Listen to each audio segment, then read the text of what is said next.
Hey YouTube world, sorry for the up close, but there's a reason for it.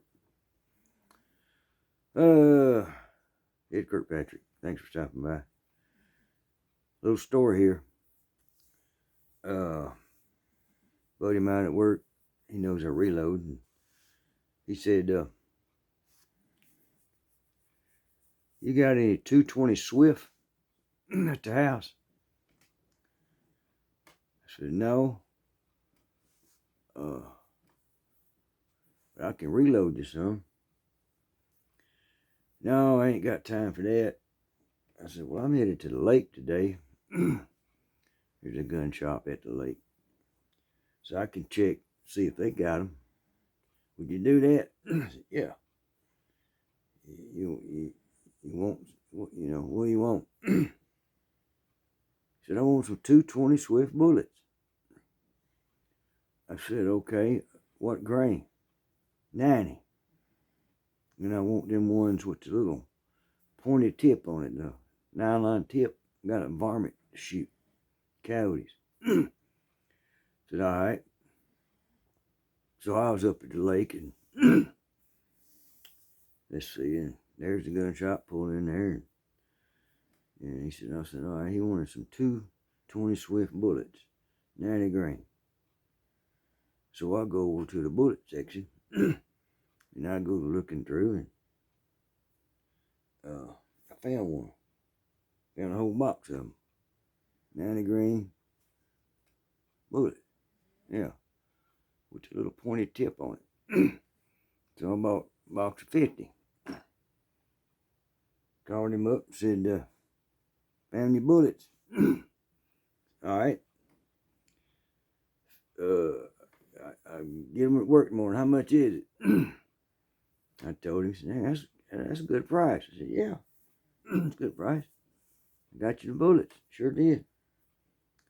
So the next morning he come in there and he whooped out the money, and I pulled the box out of my drawer and I give it to him.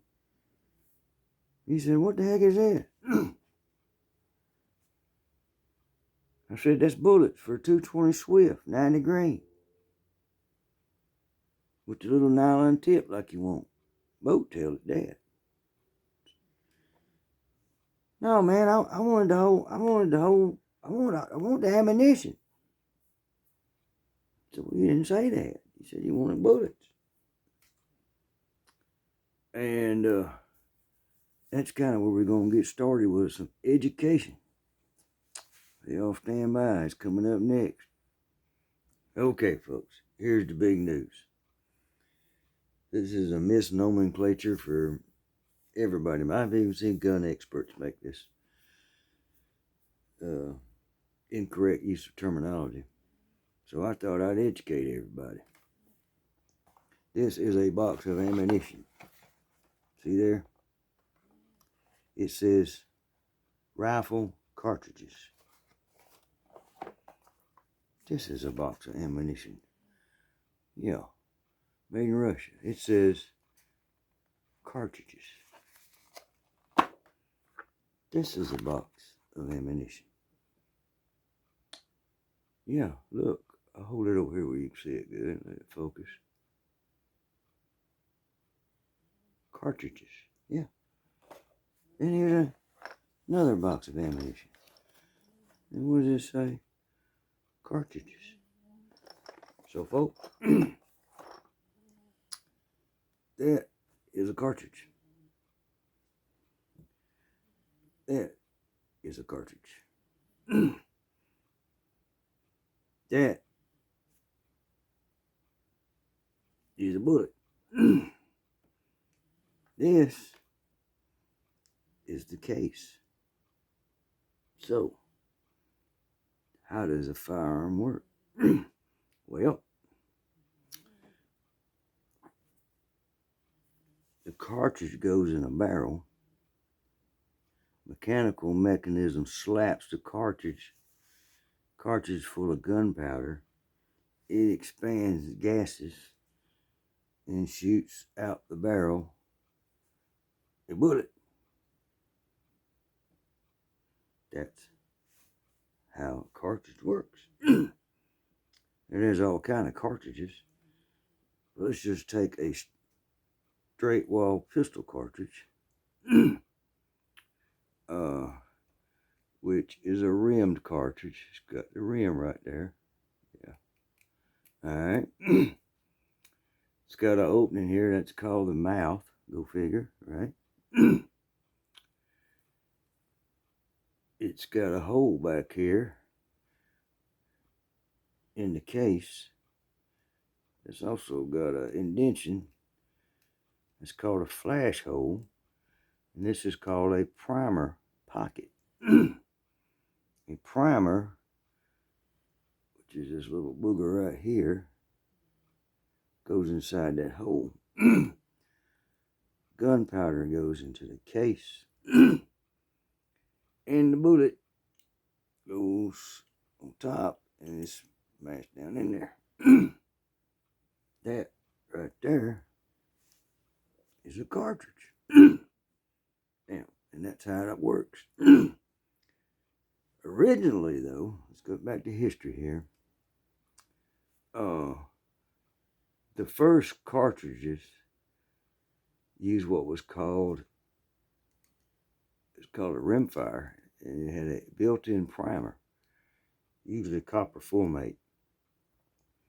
And when the hammer dropped and the firing pin would hit the edge of the rim fire, the copper fulminate cap inside, much like you have in a cap pistol, would let loose the spark, ignite the gunpowder, and y'all know the process by now, right? This was around during the Civil War, and this was the 22. This is 22 Magnum. 22 long rifle or short rifle was the first, and then it went to 44. Anyway, that and the fella over in England named Boxer, he invented the primer in 1866.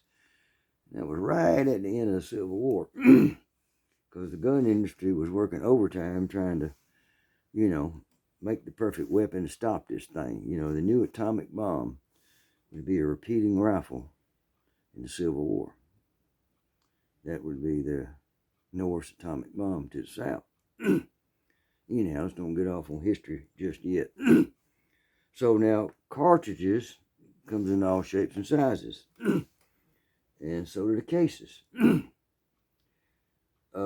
so do the bullets. Okay, you got a straight wall case.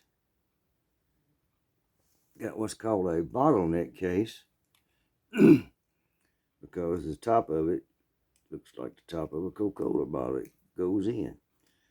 What this does is actually funnels the pressure into a smaller port, which increases the pressure. That's for a later date. But anyway, and then of course you got all kind of bottleneck cartridges. You got rimmed ones. See how this has got a rim? But it's called a belt. Yep, this big old thing right here, the belt. This is a rimmed cartridge because it's got a groove. So this is a rim belted bottleneck cartridge. This right here is a bottleneck cartridge, loaded up. It's also a rimmed. There's no belt, so it's called beltless. And here's a straight wall pistol cartridge. It is rimmed. Yep, center fire. Then you got your smaller ones, same thing.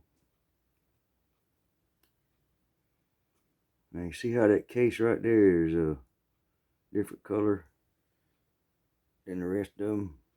That's gold looking, that's silver. This is steel. What the Russians and the Chinese use to make their cases out of. The West uses brass. And brass is copper and zinc. It's a little more expensive, but it's reloadable. Under pressure, the brass stretches a little bit. It can be brought back into form. Steel when it's fired under heat and pressure, basically just weakens itself. Doesn't stretch. And you almost impossible to reload them. Alright, round 2 coming up in 1 more minute. Alright, now that we've talked about the cartridge in this case, let's talk about what we was talking about when we started. Bullets. Yep. They come in all shapes and sizes too. Made out of all kind of strange stuff. This here is a lead bullet. It's got some little groove circles in it and some substance right there. Yeah. We may or may not get back to why that is, but that's advanced stuff there. And then we got these pretty copper looking bullets. Some of them got a hole in them. It's called a hollow point. Some of them are flat. Called a flat nose.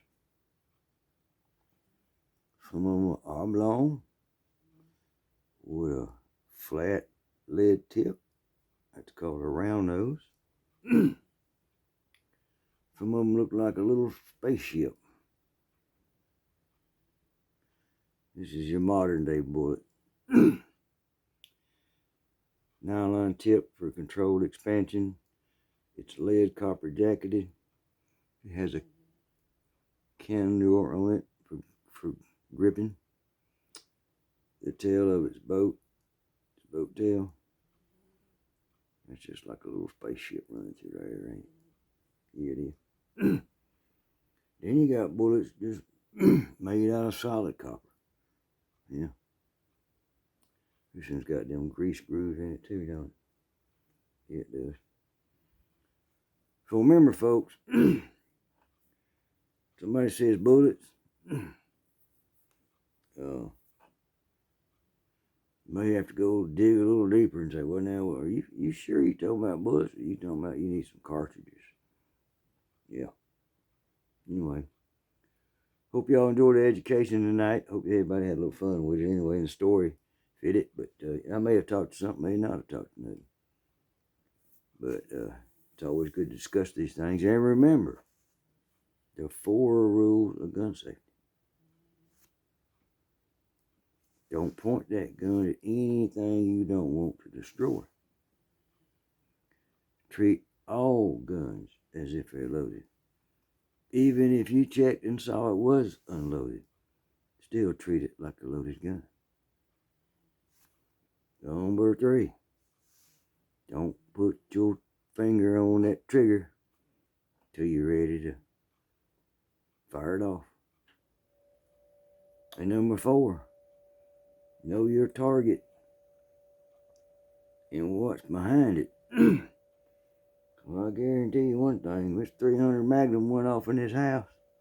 It'd go through somebody's body and about 6 other walls and probably hit the bricks before it just fragmented all to heck. And one bad Gemma cartridge, 300 Win Mag. The other one I like is my 45-70s. Yep. That is an amazing, accurate cartridge from the 1800s. This is what they kill a lot of them buffaloes with. I also love shoot my cowboy guns with the cowboy loads. Alright, America, Ed Kirkpatrick, YouTube video number 250, I think. Yeah, hitting a little milestone there, so we always mix it up, change it up. That's just me. God bless everybody. Adios.